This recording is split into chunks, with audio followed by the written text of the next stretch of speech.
Hello বন্ধুরা, আমার চ্যানেলে সবাইকে স্বাগত। আজ আমি আরেকটি নতুন রেসিপি নিয়ে চলে এসেছি। আজ আমি আলু পোস্তের রেসিপি করে দেখাবো।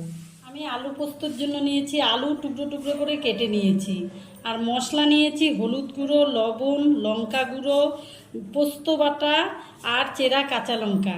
ফোড়নের জন্য নিয়েছি কালো জিরে, শুকনো লঙ্কা। আমি কড়াইতে তেল দিয়ে দিলাম।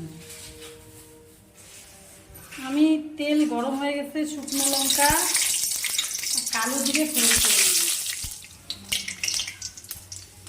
এবার আমি আলু কেটে রাখা আলুগুলো দিয়ে দিলাম।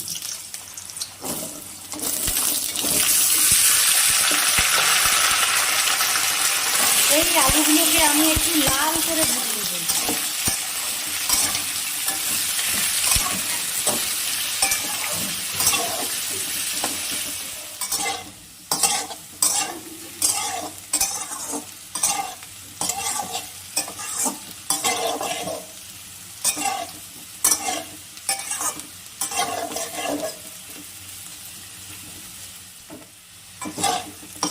আলুটা আমার ভাজা হয়ে গেছে।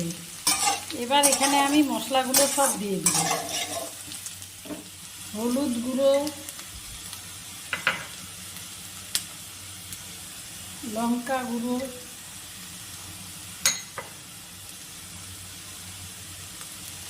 লবণ,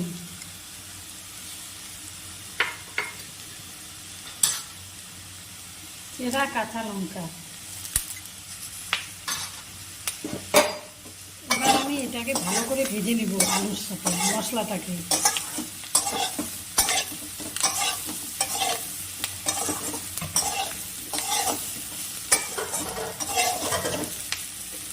আমার একটু মশলা ধোয়া জল আছে, ওটাও দিয়ে দিন।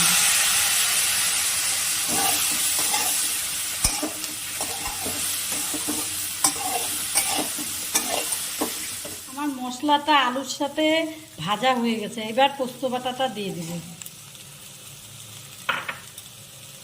সামান্য জলও দিয়ে দিলাম। এবার পোস্ত বাটাটাকে আলুর সাথে ভালো করে কষিয়ে নেব।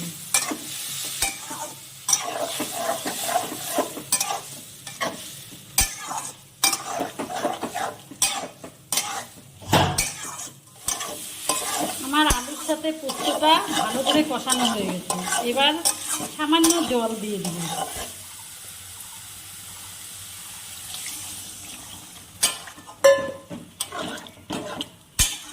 জল দিয়ে 5 মিনিট ফুটিয়ে নেব।